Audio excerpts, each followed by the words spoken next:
नमस्कार, आप देख रहे हैं खबर 100 में हूं आपके साथ राहुल मौर्य। आइए रुख करते हैं इस वक्त की बड़ी खबरों की ओर, लेकिन उससे पहले एक नजर हेडलाइंस पर। देवास में कोरोना को लेकर जिला प्रशासन दिखा जागरूक, मास्क को लेकर फैला रहा जागरूकता। चेकिंग के दौरान महिला के साथ हुई मध्य प्रदेश में प्रदेश भाजपा कार्यालय पर सुंदरकांड पाठ का हुआ आयोजन। कुशाभाऊ ठाकरे की पुण्यतिथि पर हुआ सुंदरकांड, सीएम सहित तमाम नेताओं ने दी श्रद्धांजलि। और मध्य प्रदेश के मंत्री भूपेंद्र सिंह का जुबानी हमला, कांग्रेस नेता दिग्विजय सिंह पर साधा निशाना। दिग्विजय सिंह को बताया मिस्टर बंटाधार।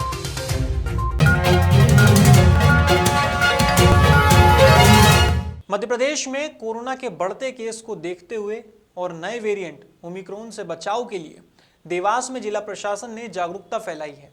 नगर निगम की टीम और प्रशासन ने मंगलवार से मास्क को लेकर चालानी कार्यवाही शुरू की है। इस कार्यवाही के तहत सयाजी द्वार पर बिना मास्क वालों के चालान बनाए गए और उन्हें फूल देकर मास्क पहनने के लिए समझाइश दी गई। हालांकि इस दौरान बहस करने का एक वीडियो भी सामने आया। दरअसल पुलिसकर्मियों ने एक महिला को मास्क के लिए रोका तो महिला बहस करने लगी। इस दौरान उक्त महिला ने महिला पुलिसकर्मी को धक्का भी दे दिया। इसके बाद महिला को कोतवाली थाने ले जाया गया और आगे की कार्यवाही की। जैसे आपको पता है कि पिछले दिनों से कोरोना फिर से दस्तक देना चाह रहा है। इसका जो नया वेरिएंट है ओमिक्रॉन, वो पूरे विश्व में, पूरे प्रदेश में और पूरे देश में काफ़ी तेज़ी से फैल रहा है। पूरे इंडिया में करीब ओमिक्रॉन के केसेस 600 पार कर चुके हैं। अभी 2 दिन पहले इंदौर में भी केसेस आए हैं। चूँकि देवास बहुत ही इंदौर के नज़दीक है, भारी संख्या में लोगों का आना जाना रहता है।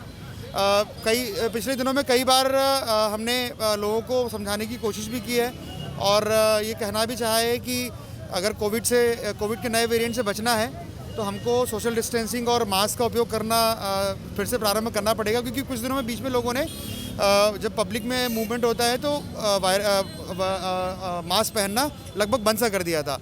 ये बात समझने की है यहाँ पे कि ओमिक्रॉन जो है वो पुराने डेल्टा वेरिएंट से 3 गुना तेज़ी से फैलता है। क्योंकि बहुत कंटेजियस है, संक्रमण इसका बहुत स्पीड से फैलता है, तो मास्क पहनने से और सोशल डिस्टेंसिंग से हम इसके बचाव को रोक सकते हैं। तो इसलिए आज हमारी पुलिस प्रशासन और नगर निगम ने संयुक्त रूप से आज कार्रवाइयाँ चालू की हैं। मंगलवार को भाजपा प्रदेश कार्यालय में कुशाभाऊ ठाकरे की पुण्यतिथि पर सुंदरकांड पाठ का आयोजन किया गया। इस मौके पर मुख्यमंत्री शिवराज सिंह चौहान और प्रदेश अध्यक्ष वी.डी. शर्मा के साथ कई पदाधिकारी मौजूद रहे। सभी नेताओं ने कुशाभाऊ ठाकरे को श्रद्धांजलि अर्पित की। इस मौके पर सीएम शिवराज सिंह चौहान ने कहा कि बीजेपी के पितृ पुरुष हम सब की श्रद्धा और प्रेरणा के केंद्र हैं, जिन्होंने मध्य प्रदेश में बीजेपी के संगठन को गांव-गांव में खड़ा करने के साथ ही हमारे जैसे हजारों कार्यकर्ताओं का निर्माण किया है। वहीं इस मौके पर प्रदेश अध्यक्ष वी.डी. शर्मा ने कहा कि भारतीय जनता पार्टी के महान नेता कुशाभाऊ ठाकरे, सुंदरलाल पटवा के साथ ही बीजेपी के वरिष्ठ नेता अरुण जेटली की आज पुण्यतिथि है। मैं सभी महान नेताओं को बीजेपी मध्य प्रदेश की ओर से श्रद्धा सुमन अर्पित करता हूं। आज भारतीय जनता पार्टी के पितृ पुरुष हम सबकी श्रद्धा और प्रेरणा के केंद्र और पूरे देश में और विशेषकर मध्य प्रदेश में, छत्तीसगढ़ में भारतीय जनता पार्टी के संगठन को गांव-गांव में खड़ा करने वाले और हमारे जैसे हजारों हजार कार्यकर्ताओं के निर्माता, जिन्होंने पूरा नेतृत्व ही मध्य प्रदेश का तैयार किया था, ऐसे श्रद्धेय कुशाभाऊ ठाकरे जी की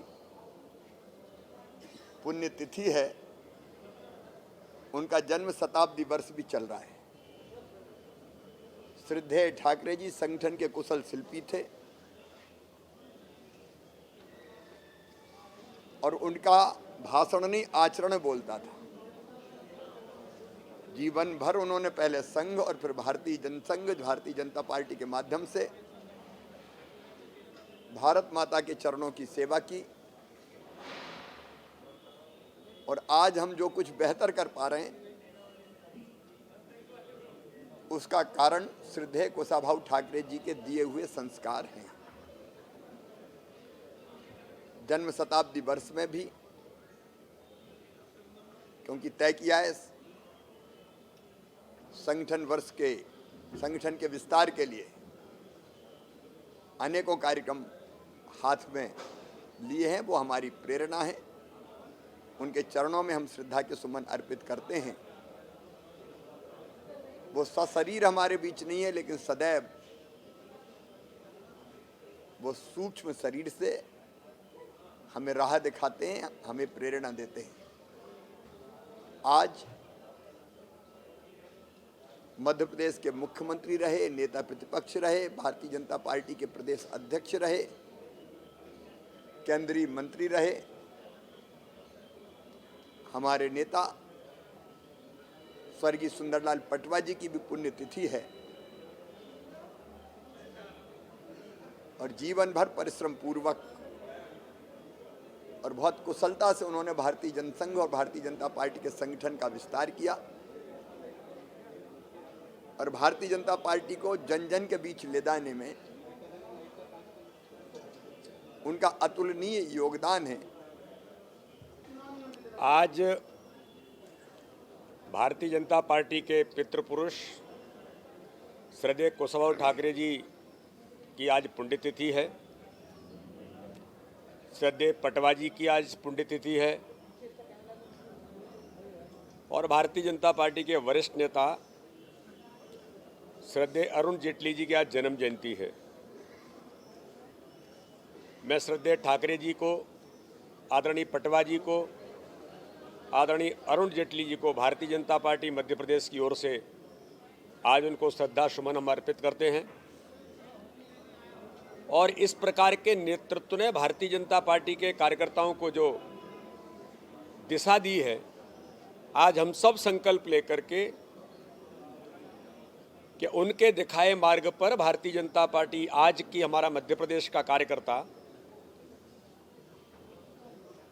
उस दिशा में कार्य कर सके, इस संकल्प के साथ हम आगे बढ़े हैं। ठाकरे जी के जन्म शताब्दी वर्ष को हमने संगठन के पर्व के वर्ष के तौर पर लिया है।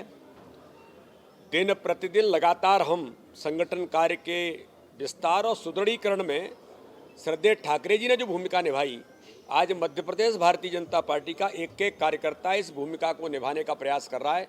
देवास के औद्योगिक क्षेत्र में मौजूद महाकाली फूड्स कंपनी को प्रशासनिक अमले ने बिजली काटकर सील कर दिया है। बता दें, उक्त कंपनी की वैधता उद्योग बोर्ड से समाप्त हो चुकी थी, लेकिन बावजूद इसके कंपनी संचालित हो रही थी। इसके लिए 21 दिसंबर को कंपनी को नोटिस भी दिया गया था, लेकिन उसके बाद भी कंपनी प्रबंधक ने उद्योग बोर्ड से न तो अनुमति ली और न ही लाइसेंस बनवाया। इसी बीच मध्य प्रदेश प्रदूषण नियंत्रण बोर्ड ने कलेक्टर चंद्रमौली शुक्ला को पत्र लिखकर प्रदूषण की बात भी कही थी।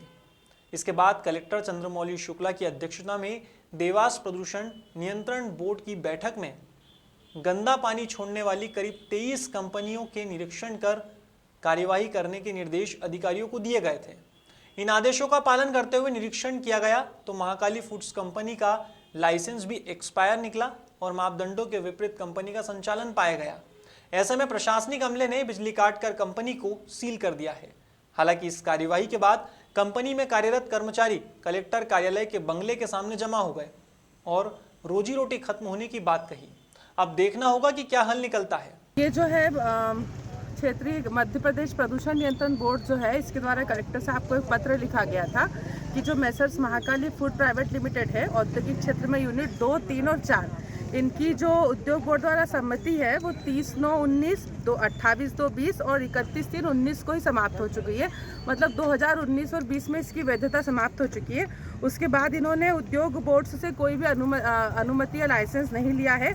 19/6/21 से 22/12/21 तक जो दूसरी जल उपचार व्यवस्था है वो भी संचालित होना पाया गई। तो इस सब के तहत इन लोगों को 21/12 को नोटिस जारी किया गया था कि अपनी इकाई बंद कर लें। इसके द्वारा इन कोई कार्रवाई नहीं की, जिसके तहत आज हम लोगों ने 27 तारीख को इसको यहाँ पर आके सील करवाया है।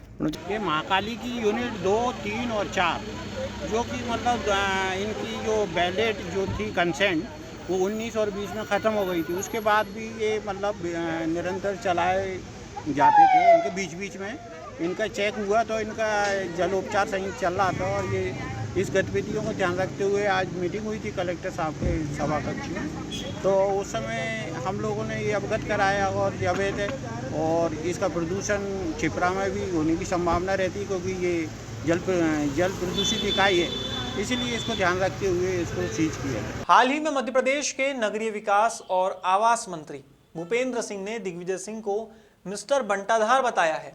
भूपेंद्र सिंह ने कहा कि दिग्विजय सिंह मुख्यमंत्री रहते हुए मिस्टर बंटाधार कहे गए हैं और आज भी प्रदेश के लोग उन्हें यही कहकर बुलाते हैं। इतना ही नहीं, राज्य के चुनाव में कांग्रेस प्रत्याशी कोशिश करते हैं कि उनके क्षेत्र में दिग्विजय सिंह का कार्यक्रम न बने। माननीय दिग्विजय सिंह जी ने जो बात कही है, मेरा आग्रह ये है कि जनता इन सब बातों का निर्णय करती है और जनता ने 2003 से लेकर और बीच का 1.25 साल छोड़ दें तो मध्य प्रदेश में भारतीय जनता पार्टी को चुना है। तो अगर हम लोग कर रहे होते तो दिग्विजय सिंह को लोग हटाते क्यों? दिग्विजय सिंह जी को हटाया इसलिए था मध्य प्रदेश में जनता ने। लोग बंटाधार कहते थे, मिस्टर बंटाधार। अभी भी लोग उनको बंटाधार के नाम से ही जानते हैं। और कांग्रेस के चुनाव में जो प्रत्याशी होते हैं उनकी पूरी कोशिश ये होती है कि वो चुनाव प्रचार में हमारे क्षेत्र में ना आए, कि अगर ये हमारे क्षेत्र में आ जाएंगे तो हमारी पराजय निश्चित है। और इसलिए उम्मीदवार इसकी ताकत लगाता है कि कहीं दिग्विजय सिंह जी का कार्यक्रम हमारे क्षेत्र में ना बन जाए। तो उनकी जिस तरह की छवि मध्य प्रदेश और देश में बनी है, मैं समझता हूं राजनीति में कभी किसी की ऐसी छवि ना बने जिस तरह की छवि उन्होंने अपनी देश में और प्रदेश में बनाई है। और एक अलग तरह के जो राष्ट्रीय महापुरुष होते हैं उसमें उन्होंने अपनी। फिलहाल खबरों में बस इतना ही। देश और दुनिया की तमाम खबरों के लिए देखते रहिए खबर 100, जनता की बुलंद आवाज।